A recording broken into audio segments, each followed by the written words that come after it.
This is your host, Craig Domann of Pro Mindset Podcast. I've got a special guest on today, Anicka Newell. Anicka is a two-time Olympian. She's a pole vaulter of all things. I don't know too many sports where you have to actually run really fast and put a stick in the ground and then jump over another stick. Anicka, I want to welcome you to Pro Mindset today. Thank you. Very nice to be here. Funny enough, that's exactly how I describe pole vaulting too, is with a stick, you jump over another stick. That's perfect. That's it. That's it. One of the easiest things to say, though, one of the most difficult things in sports to do. Absolutely. I think of all the track events, like pole vaulting, bar none, is the most difficult event. I would say that as well. Some other, events might disagree with me. I'm not saying the hardest in terms of the most difficult, like the 400, the 800 are difficult in terms of, mindset. Like you just got to keep going. Like it's tough. But in terms of technical, I think that pole vault's got to be the hardest event. Oh, it's the hardest. There's so many things to deal with in pole vault. Out of the decathlon, I think I could do everything. Not do everything well, but I could do everything but the pole vault. Okay. Because I think the reality of it is anybody can run, maybe not very fast, but everybody can run, everybody can throw something. But to actually propel your body over a bar is crazy. Okay, so I want to give a little background, then I'm going to ask for your story because nobody knows your story like you do. You're an aspiring Canadian 24 Paris Olympian, right? Yes, sir. When's the qualifications for that coming up? Or have they already happened?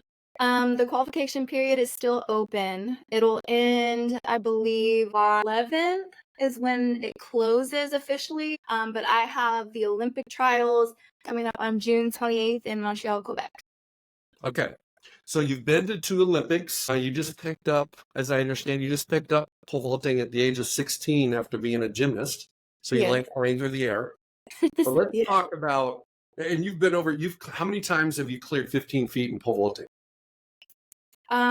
This year in total 6, which is huge for me because I think besides that, my all-time list maybe caps it out at 5 besides this year. So I'm having a pretty big year in 2024 alone. So okay, well, let's make 2024 the best one ever. yes. I looked it up last night. You're currently ranked the 28th pole vaulter in the world at the moment. Is that true? I believe so. I mean, if you looked it up, I'm sure I looked it up. World it said your name for number 28. That's not high enough. So here's what I'd like to do. I would like for you to kind of share with our audience your story. What parts of your story, your backstory, the things you've overcome, what is your identity, those type of things. With no guidelines, you take it where you want. Goodness, where to even begin? I guess like with my gymnastics when I was real little, I love flying through the air. I was always, a little monkey on a playground growing up. And I always wanted to go to the Olympics for gymnastics. That was, my thing. I even wrote it in a little journal. I ended my gymnastics with a back injury. And I guess it was kind of I hate to say written in the stars are meant to be, but ended up growing quite a bit taller than most gymnasts. So I don't think I would have ended up being an Olympic gymnast anyways. But took to pole vaulting because it was kind of the closest that I could get to that feeling of flying that I got from gymnastics. And at first, I actually thought it was pretty boring. Like, I came from doing all the flips and tricks and gymnastics to, like, what the hell is this that I'm having to carry and run with? And, like you said, stick in the ground, like, propel myself. I was like, man, this sucks. This isn't fun at all. But I did it in high school to score points for my high school team. Ended up, being fairly decent at it, probably because of my gymnastics background. And from there, I started getting some college offers. And I was like, hey, like this might be the next step for me is going to college for pole vaulting, which is what I ended up doing. I attended Texas State University because of the coach, Brooklyn Dixon. I had gone to her pole vaulting camp in high school and just absolutely loved her, loved what she was about. She was such a great coach. So she was the coach at Texas State, and that's what kind of led me to going to Texas State University. Notably, like I have been with Brooklyn for basically my entire pole vault career. So this is going to be our third Olympics together, but she really is what started me in high school. So I've been with her for 14 years now, which I think is kind of special because a lot of athletes don't stay with the same coach for that long, but we have such a special bond together. So anyways, we went through my collegiate career. It started out a little bit shaky, a little bit rough. I was, away from home the first couple of years and getting used to it all, maybe partied a little bit too much here and there. But towards the end of college is really when I was kind of like, hey, I actually want to be good at pole vaulting. Like I'm tired of sucking. Like I think I could actually be good at this event, and I'm starting to really like it and enjoy it. And so it was like my junior year of college when I started to really apply myself and work hard, and I started seeing.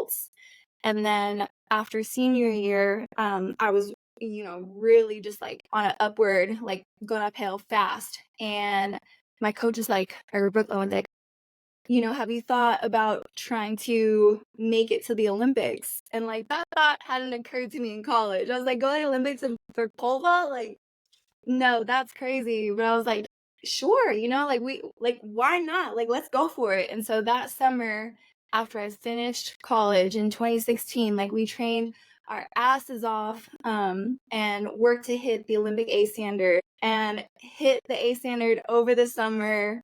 Went to Olympic trials, placed second, made it to my first Olympics ever. That 2016 Olympics for me was my first ever international. So, like, when you Wow. say overwhelmed, I mean, I felt like, a small fish in a big pond for sure. Like that whole experience was insane for me. And I can still remember it so vividly. I can still remember how nervous I was so vividly, but it was such a huge turning point for my career because since then it's like every year I felt like I was learning and growing. That was like the most immature and, small and rookie-ish I've felt in my pole vault career was that 20 Olympics. And from there, I just feel like I've taken off and I've grown so much. And every year, like I've gotten better, I've gotten stronger, I've gained more knowledge. Just besides all of the injuries sprinkled in here and there that I deal with, it's truly this event has been a blessing for me. And since then, I've competed at some insane competitions, including the 2020 Olympics. Now, yeah, preparing for my third and final Olympics. I can say for a fact that like I'll be not going to another Olympics after this. We gonna stop. We are what, around 2 months out from the Olympics? 73 days. 23 days? 73. 73. Yeah. Okay, so what are you doing differently in 2024 to prepare for success and to do your best in 2024 in Paris than you did in 2016 because you didn't know, and in Yes. 2020? What's different? Things change every year, and to be completely honest, every year is kind of an experiment to see what things work and what things don't work. And that's like in all aspects, in terms of my mentality, like how I stay, like focused and zoned in and not start burning out and stuff like that. And then experimenting like with my training, like how do we get stronger? How do we get faster? But how do we not get injured? Everything every year is an experiment, and this year is no different for me. I'm taking the lessons that I've learned from previous years and taking like some of the pieces of, hey, this works for me, this doesn't, and then start to like, mesh them all together. And that's why I feel the strongest this year is because I have the most knowledge that I have going into this Olympics. Like I've got this many years of experimentation and I'm putting it all together in this year. So one of the big things for me that we know is in order for me to stay calm and focused and not feel like I'm burning out is I really have to have fun. Like that is my primary goal at practice, at competitions is like if I'm not smiling, if I'm not enjoying it, then it's just not right. It's not working for me. That is not how I train. And don't get me wrong, like we call it focused fun because we enjoy every part of what we're doing, but it's always with a focus too. So it's not just like goofing off, like bullshitting, anything like that. Oh, excuse me. I'm sorry.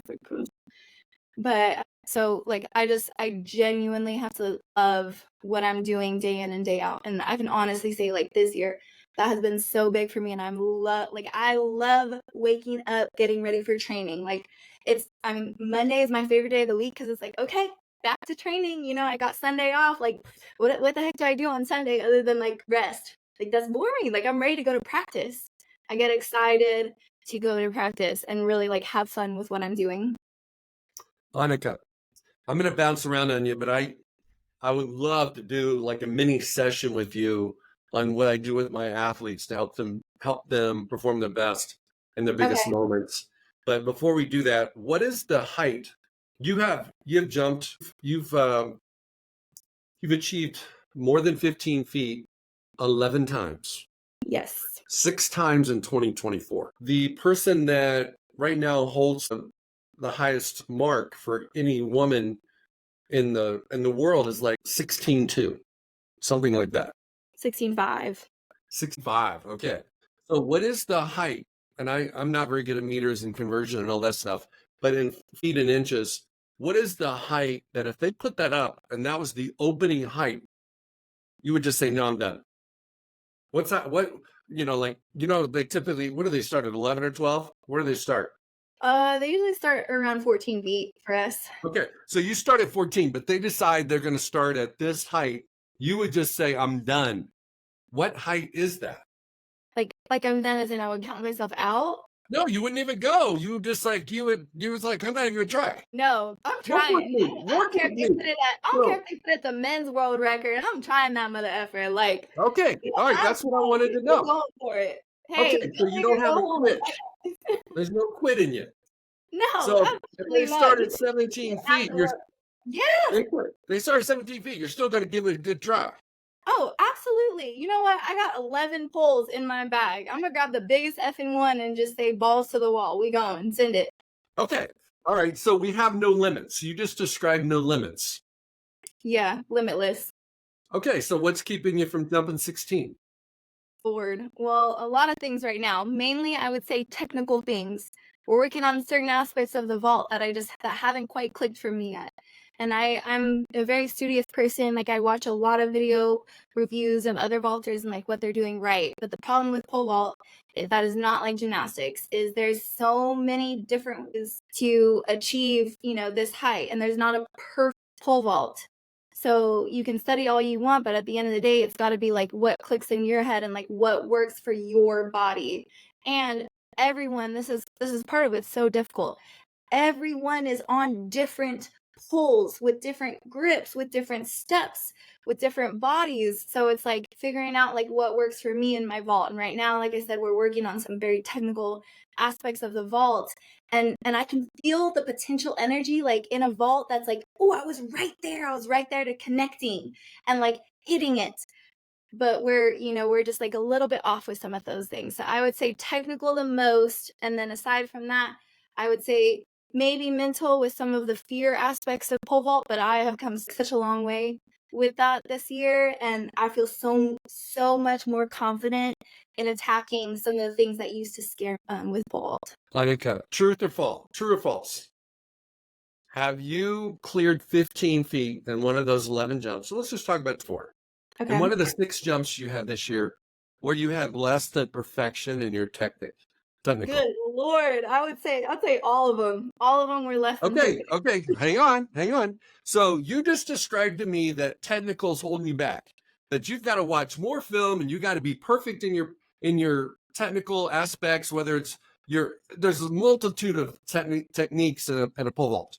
I'm sure, it only lasts like 2 seconds or 3 seconds, but there's probably like 20 things that you have to do right.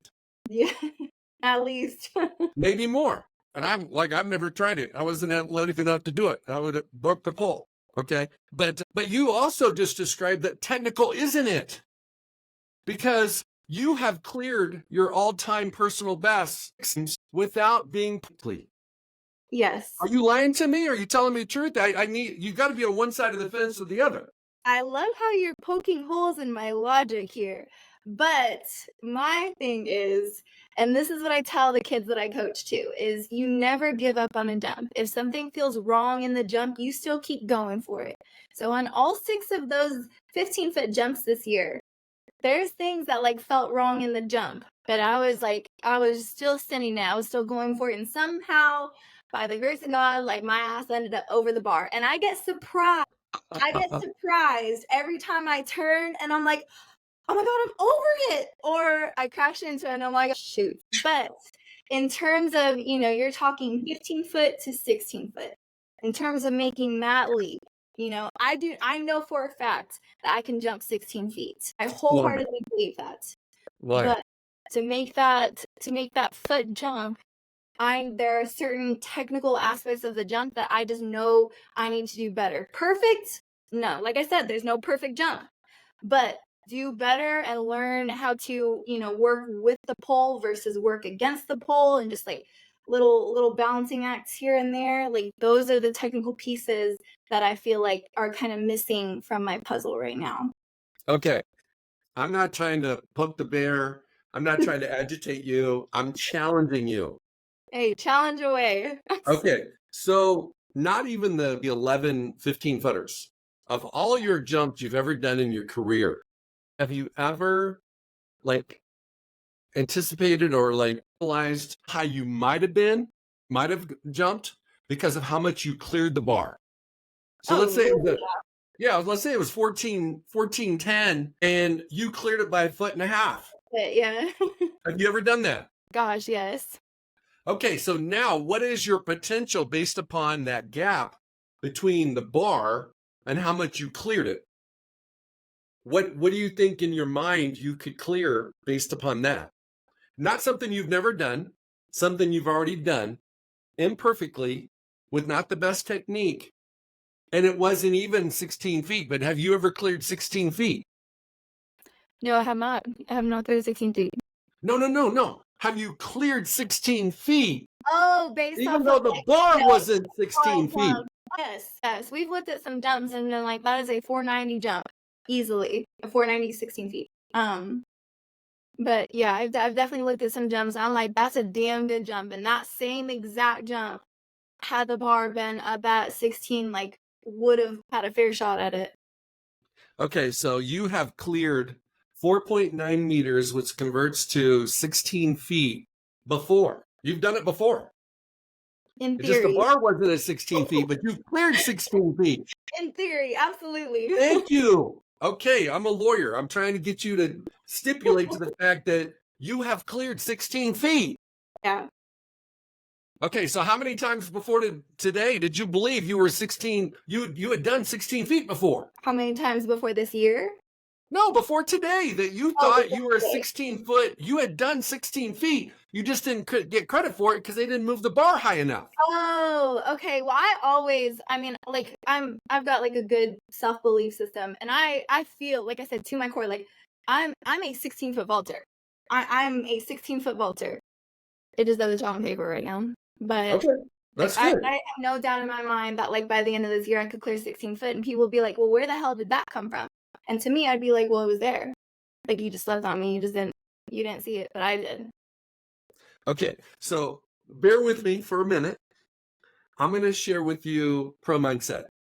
Okay. Pro mindset in its simplest form, your performance reflects your story. And you have a backstory and you have your story. Your story is really your identity. And it's how you frame what's happened to you, what you've done, what you didn't do, your disappointments, your failures, your rejections, what other people have said about you, what other people have done to you. All that stuff's with you. It's part of your story. Right. And when people have a heavy story, they actually have, like when you train for speed, you have to be a sprinter. You're a pole vaulter, but you're also a sprinter. And if you don't have wheels, you're not going to be a pole vaulter. So I know part of your regimen is working on speed. Fair? Yes. Do you ever use a parachute when you work on speed? I've never used a parachute. Okay. Have you used a parachute in an event with all the junk of the stuff that's happened to you, or what you were hoping to happen that didn't happen, or the weather, the wind, or whatever it might have been, and you effectively have a parachute on when you're running down the track to jump. Is this like a metaphorical parachute? 'Cause Yes. never. Yes. Yes. It's a mental parachute full of your gunk. Yeah, I mean, I can obviously relate to that. Like, you have certain, competitions where it's either like you have had something happen that's affecting your mental, or like you said, the weather for us is such a big thing. So if I go into a competition already knowing like, oh, it's cold outside and the wind is here, like, yeah, I mean, I for sure I could use that like as a parachute that's gonna hold me back. But I feel like that's a challenge to battle through and to kind of force yourself to look at a different perspective and, take that parachute off. Like, you're really only putting it on yourself. You are putting on yourself. And there are a lot of times when, especially Olympic athletes compete, it's not an issue of ability. Mm-hmm. You just shared with me 5 minutes ago that you have cleared 16 feet, but it's not, the bar wasn't at 16 feet. Right. So the only thing holding you back, and this is where pro mindset comes in, the only thing holding you back is you. I would have to agree with that statement. Yes. Okay. So you've got your story, and if you work on your story, you refine your story, you can run light. You Yeah. probably have those jumps where you feel heavy, and there's other ones where you feel light. Well, you want to feel light when you're trying to clear 16.5 or whatever you got to do to win the gold medal. You got to be light. Yes. You got to feel light. Well, how do you feel light? Make sure you rewrite your story by reframing your past so that you don't have anything holding you back. My dad refers to it as breaking the chains. Breaking the chains that are holding you down. The second part of pro mindset, there's 3 parts, is your standards. It's your process. It's how you, it's your visualization. If you can't see yourself doing it, I promise you can't do it. Yeah. Yeah. Can't do it. So, and your standards have to be higher than your coaches. Yes. Your standards have to be higher than your competitors. You're not comparing yourself to your competitors because your standards higher. Yeah. What you're willing to do for the next 73 days to put yourself in position to be on the podium has got to be higher than everybody else's standards for the next 73 days. Yes. Or not. It doesn't have to be. But if it is, watch out. And then the third part is your stage. Your stage. Your stage. Okay. Your stage is going to be in the Olympic trials in Montreal. Yes. Your stage is going to be in Paris. Your stage is practicing tomorrow. That's a stage. There may be, only one person in the stands being your coach, but it's still a stage. There's 2 things that are very critical when you're on stage. Number 1 is to be fully present. So you have an amazing mind it's like a computer that is using every microsecond of every jump. As you're running down the track, before you plant the pole, you're thinking about, yeah, this is good. This is feeling good. I'm going fast, or I need to speed it up, or whatever you're thinking. And then when you plant and you take off, you're having thoughts. Yes. Like, hey, maybe I'm 2 of this and not enough of that. And then when you're pushing up, you're having more thoughts. Like, hey, my ankle's not good, or whatever it is. And you're thinking your way all the way through the jump. And my challenge to you tomorrow is to go through a couple jumps with no thoughts. No thoughts.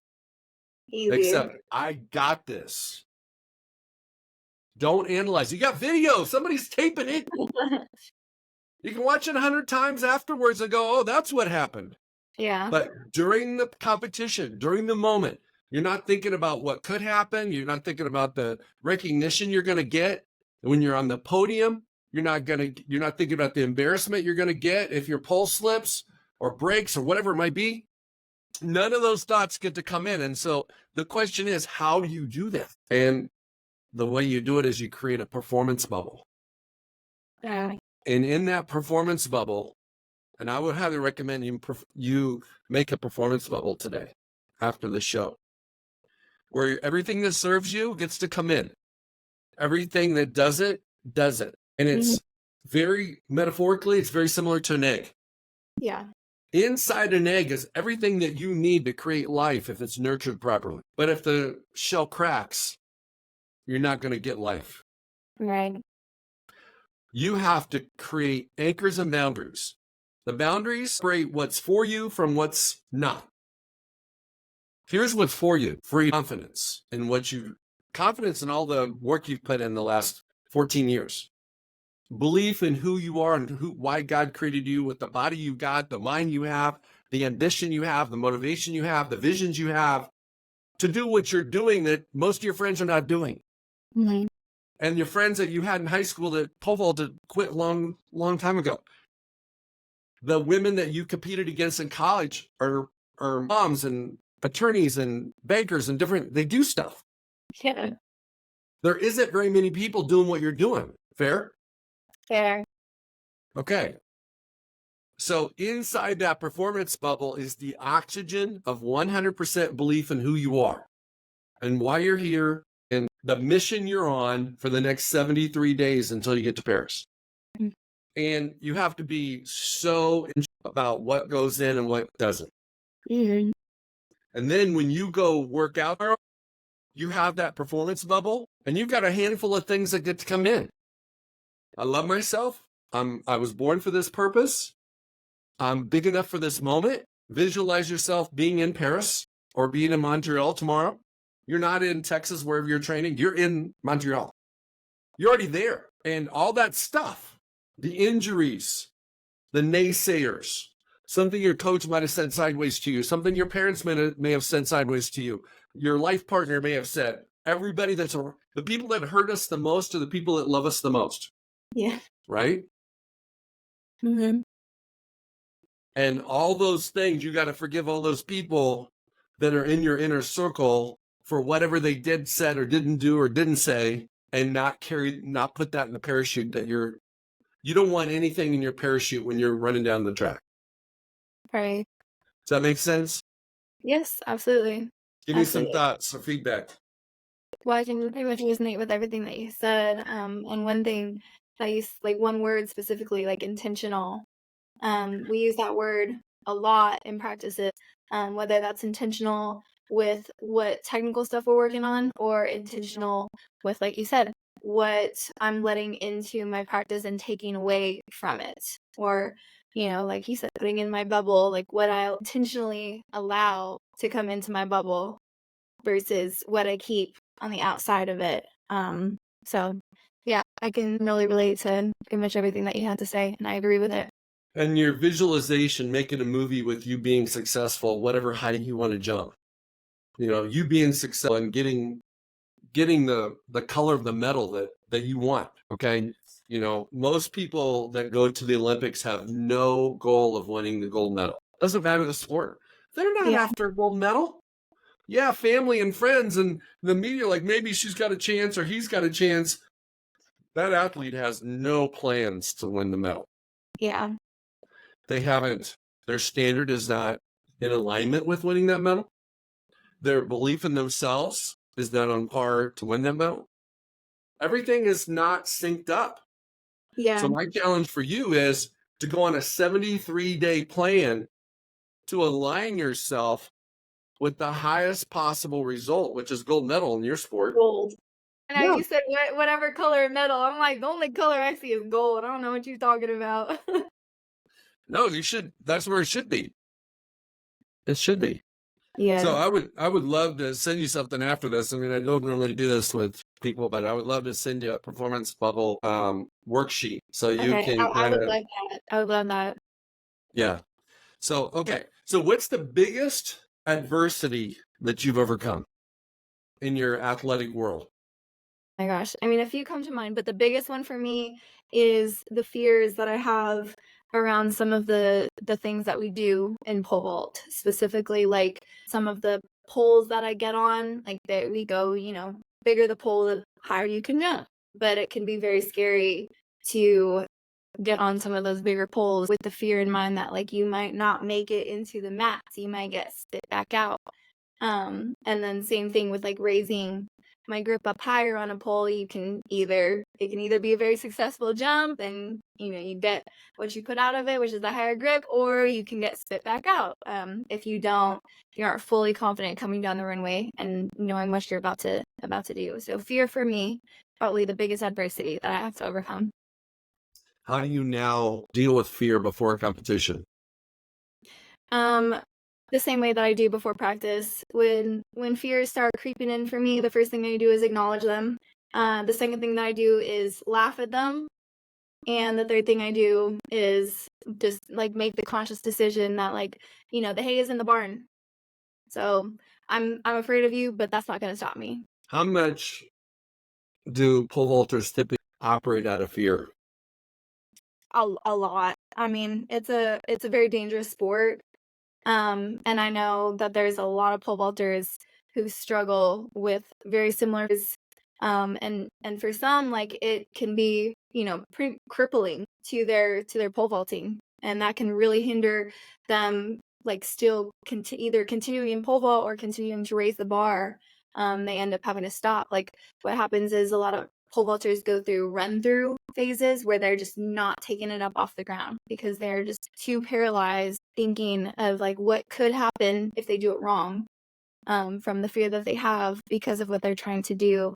So like I said, it can just be very, very crippling to a pole vaulter. Okay, so when you've been airborne and your feet are way above your hands and you realize it's not a good place to be, do you have confidence that you can respond to protect yourself? I do. The answer is yes. The answer is yes. I've definitely had some like in the air moments where it ends up being funny for me. Like, I'm in the air and it's like, oh shit. Like I'm not over the mat, but I just kind of like laugh and I feel like my reflexes are really good, especially from gymnastics. So like I know how to fall. And that's kind of what I have to tell myself, like if I am scared of something, like what's the worst that's gonna happen? Like, if you're gonna get spit out, get spit out. Like, you'll roll out of it. You will be okay. Like, do it in style, you know? So, Have you I guys definitely ever do you guys ever practice falling? no, no, definitely not. No. I would The think that if you practice falling, not necessarily with out of a pole vaulting situation, just practice falling so that your brain goes, I know how to, it alleviates fear. Because if you take an aggressive and you do get stalled in the air and you're not over the mat and you may fall, onto the ground, you know how to fall. you would think, and I do, I mean, I like the idea, like, we're taught that in gymnastics world, like, how to fall, how to not put your hands back on the mat. The problem with pole vault is you can't just, like, climb up a pole real quick and then, let them go and then figure out how to fall, but also it's like, it still is so dangerous. We wanna do it the least amount possible because, No, I understand. I understand. I'm like, not trying to one get you bullet. injured. No, I All I yeah. know is if I was a pole vaulting coach, I would set up some very strong, some safe mats, and I would have a platform, and I'd have people practice falling Well, I feel because like we fall so much in pole vault as it is, you do. Like, well, it's like every jump you take, you go over the bar, the benji, and you're falling. Yeah, And but I pretty much thought you were a every gymnast. Yeah, I thought you landed on your feet and like oh put your no. hands up Oh like a no. gymnast. No, It's like a vault in gymnastics. I'm no, teasing. we don't land on our feet. Unfortunately, if you did that, you again, like the falling thing is you have the potential to, like if you land, you roll unable because the pole vault mats are not like gymnastics mats. They're quite a bit softer. So if you land on your feet, I've seen somebody's leg actually snap in half, like their tibia fibula. Okay, don't do that. Don't do that. Okay, So we do bad teach idea. how to not land on their feet. So we do, in a sense, teach them how to fall as long as they perform the vault correctly. But if they don't, then it's kind of like they're in the air and we're just telling them to hold on for dear lives. I got you. Okay. So I want to go back to this fear thing because it sounds like to me, and I might be misreading this, but like if you clear a height on the first jump Mhm. and fear sets in, maybe the next couple you realize, hey, I'm having a good day, so I'll just clear it on my last jump. So do you get 5 jumps or 3 jumps typically? 3 at each Great. bar. So my first two don't really matter. I just got to make it on my third one because I don't, you know what I mean? And it's like your brain is playing wacko games with yourself because of fear. We do not like third attempts in pole vault. No, We're do or die. we So, we try and attack every attempt the same for sure, because like I do not want it coming down to my third attempt. Like that's a lot of pressure, which I mean you gotta handle it, but like I would much prefer to just like, hey, let's really go for this on the first attempt. no. But when people run through, that's what they're effectively doing. Yeah, for people who do that, yes, I can absolutely see that. I mean, it's like a crutch, right? Like, well, I've still got 2 more attempts. Like, I Right. still have those opportunities, but like, you just wasted one opportunity that could have been a make on And the you could first be waiting attempt, for and the, you wasted energy. Like, it's just a lot of like wastefulness. So you're talking about being mindful, being intentional. Like, I don't I don't want to waste that energy coming down the runway. Now I'm a little bit more tired for my second attempt. Like, I don't want that. okay, Anicka, you step on the track, you've got the pole in your hand, you're getting your starting stance. Mm-hmm. What is going through your mind? Usually the cues that I have either written down on my hand or that my coach has given me for the jump. No more than two cues max for a jump. And sometimes they're like very specific and something technical on the jump, and sometimes they're like really kind of funny. Like I do like karate moves in my jump sometimes, and that helps me. So then I'll think like, so I'll write down like "hiya" on my hand, and that's the cue. And I know what that cue, like what it means to me in my jump, but it simplifies it. It makes it easy, makes it fun, and then I'm not like overwhelming myself with the entirety of of the jump and of the bar and everything else that I have going on. How many times are the cues technical? Half the time? I say half the time. Yeah. Okay. Do you ever watch, and maybe you do this, but do you ever watch like ball players take a deep breath before a free throw? Or a free throw? Yes. Yeah, Do you take a absolutely. deep breath before you take off? Yes. Yes, Yeah. because one of my biggest problems is I just like take off like a freaking rocket. So I have to make sure that I'm like in a balanced, relaxed, powerful state.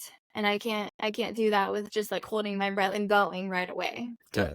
Now I'm just doing my due diligence here, trying to figure out what you do, so I can give you some ideas on just some ideas.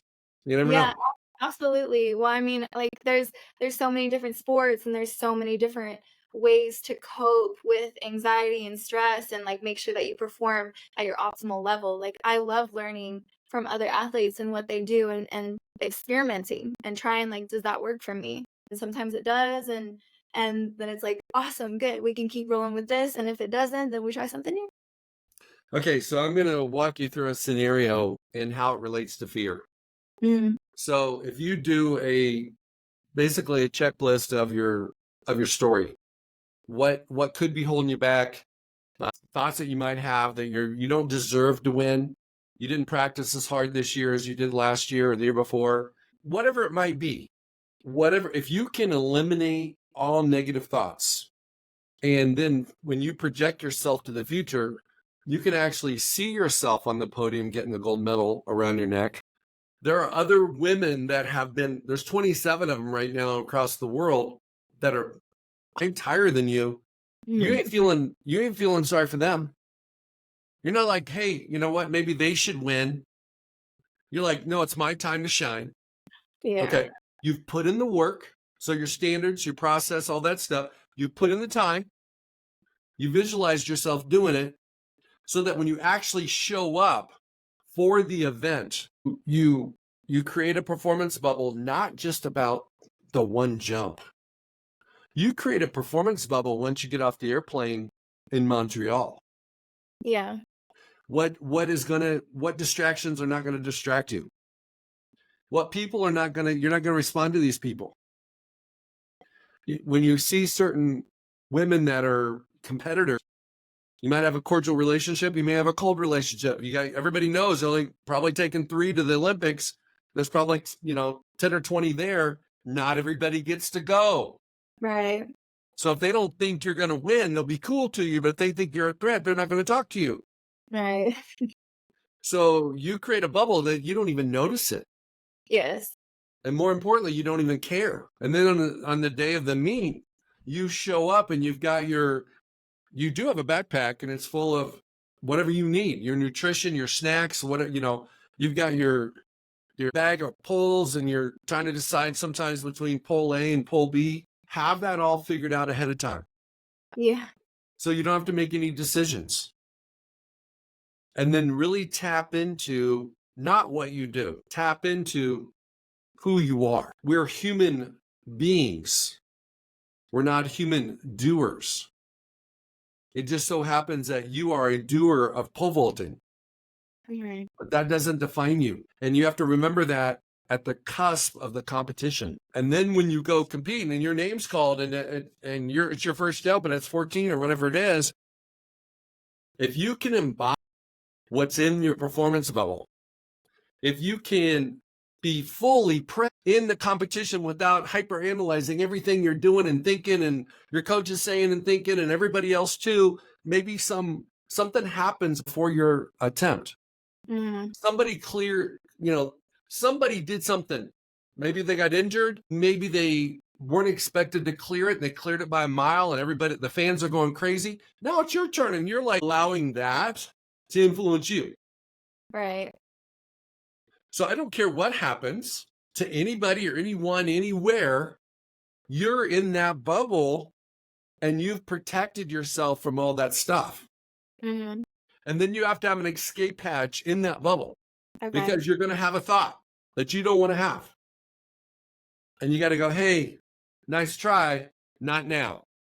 And you send it out so that you can be fully present, being the best you can be, because you're really not competing against the other women. Right. You're really competing against how close can you get to your best. And when you reframe that, where it's like, Anicka, if you're capable of 16, can you get your best? 16 or 16.2 or 16.5, whatever it might be. And what happens to your brain, because it happens to every athlete, is once you get farther along in the competition, you start saying, what are the possibilities for me to make it? What has to happen for me to make it? I need her to miss and me to make.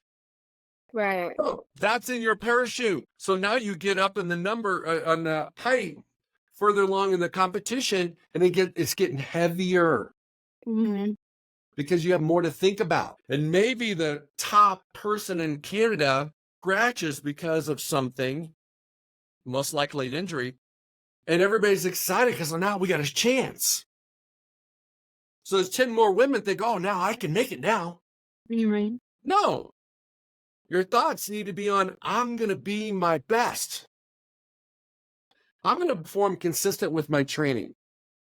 Right. I'm going to perform consistent with my vision, my movie I made, the visualization I did. That's a whole different approach to the event than trying to get on the podium or trying to make the Olympic team or trying to beat out this girl or trying to make this one attempt because if I make it, I'm in. If I don't, I'm not.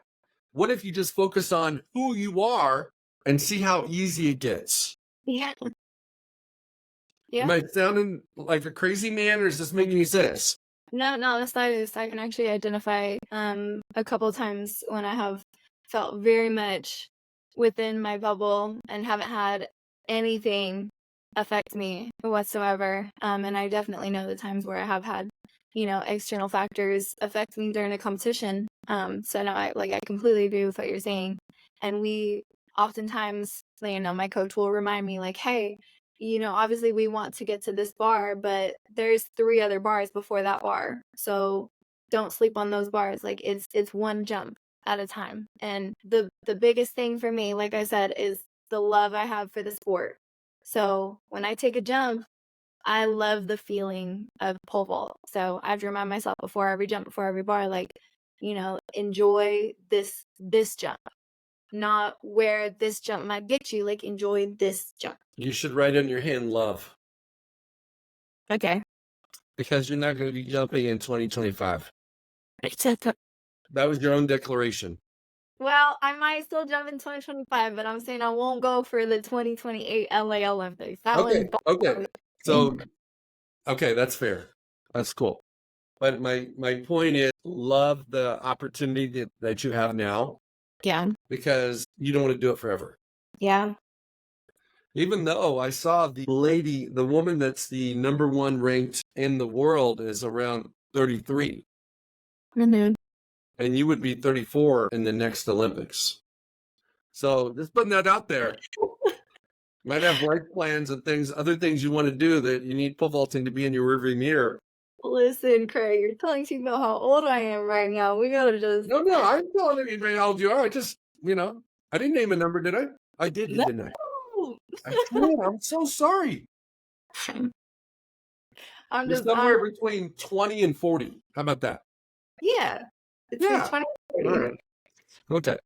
Okay. So let's go back to, can you tell them what I'm about today is how can you be your best when you get that rep? Yeah. When you get that attempt, how can you just kill it? And you can clear, they can have the bar at 14 and you jump 16. Yeah.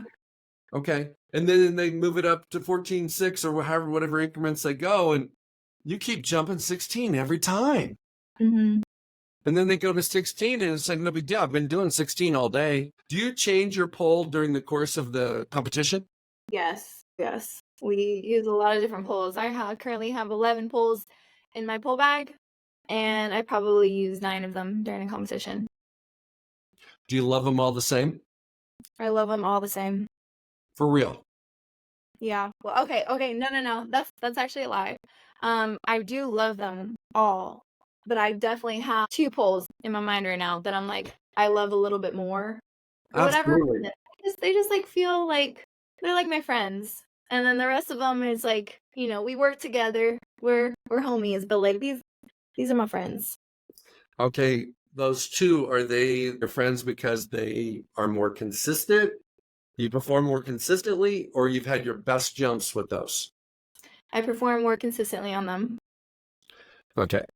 So they're your safe poles They're because, they're my safe poles. And part of the reason is I use them during practice as well. So I'm more familiar with them than I am. They're part of the smaller size of on my series. The bigger poles we often don't jump on in practice. You don't have the adrenaline. You don't have the same amount of energy coming down the runway. And so we don't get to those poles in practice. So I'm just not as familiar with those poles. I'm much more consistent with the poles that I practice on. okay, so you telling me that typically the typical scenario would be if you go to the Olympics, is Olympic trials your next competition? No, I've got a competition this Friday, actually. Okay. So you have a competition this week, Mhm. then you have the Olympic trials, and then you have the Olympics, assuming you make the Olympic team. Yes. So you're going to have a few poles in your pull bag that you're only going to use 3 times. I've actually got, I think, 5 competitions in between now and Olympic trials. Okay. All right. So you got 5. I've got a few opportunities. Okay. Well, here's where I'm going. Where I'm going is I want to see some of those unfamiliar poles that you still love come out of your bag and use them in practice Yes. and simulate a meet. Not every day. You can't do it every day. That's not realistic. But every couple weeks, or like in some, like you set it up to where this is like today is the audition for the 2024 Olympics. Yeah. You have a sign up in your facility, or if you do outdoor. We use an indoor facility, actually. Okay, so you got Paris in there. Mm-hmm. So We you're have Paris in there, and Olympic banner. We got it all. okay. So you've already got it all set up. Mm-hmm. You just have to have the intention that this is the real deal. The other competitors forgot to show up, but you still get to jump. Yeah. And you need to time it out sequentially, like there's how many women are in the competition at once. So if they got multiple prelims, if there's 6 ladies or whatever it is, you need to time it out so that you're going the same time zone. You have to the adrenaline And then to be able to use the pole that you really need to clear that height. yes. No, we absolutely have practices like that. I just had one yesterday. actually, where I got on, I'm fresh off of an injury. And so we've just kind of been taking it one step at a time. And yesterday we had the intention, like, hey, we've got competitions coming up. The intention behind today is to get on the higher end of my competition series so that when I'm at these next coming meets, like I am more familiar with the poles and I'm ready for it. And we nailed it yesterday, to be honest. So That was awesome. You also coach, do you coach people on pole vaulting?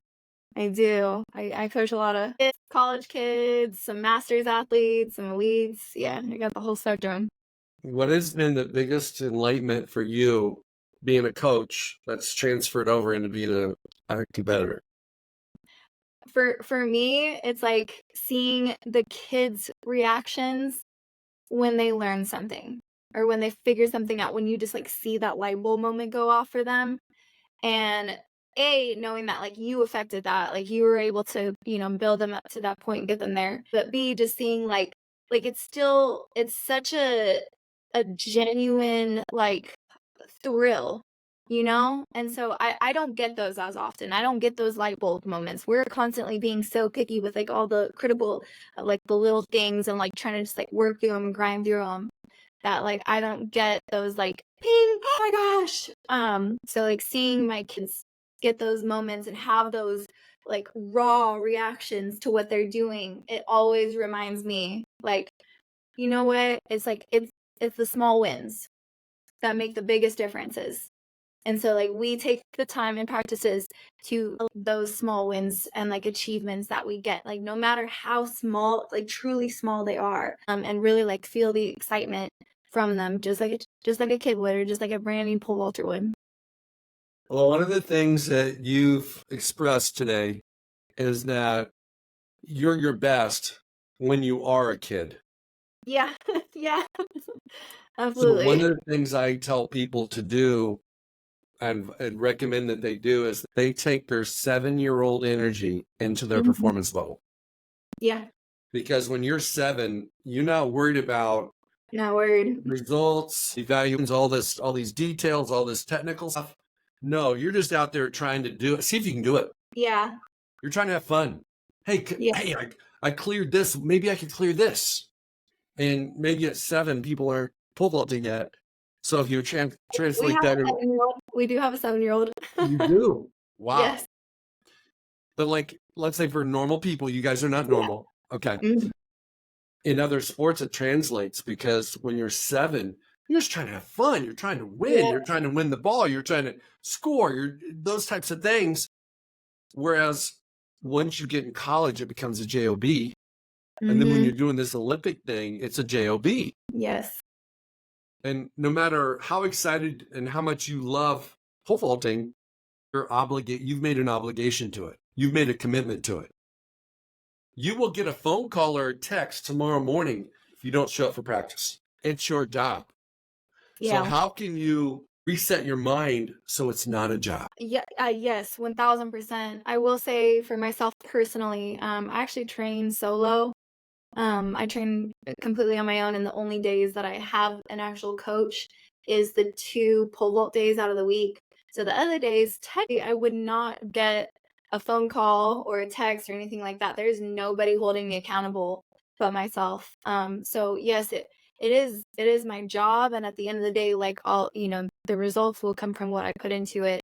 But that like I love this job. So, I wake up early in the morning without somebody telling me to do so because I'm excited to get to practice, not because I have to get to practice. So you do like sprinting, weightlifting, those types of athletic training 3 days a week or so, and then you pole vault twice a week. Yes. Yeah. Just out of curiosity, what was your latest injury? Some Achilles tendonitis as well as like a small soleus strain. Gotcha. I'm going to open this up to you.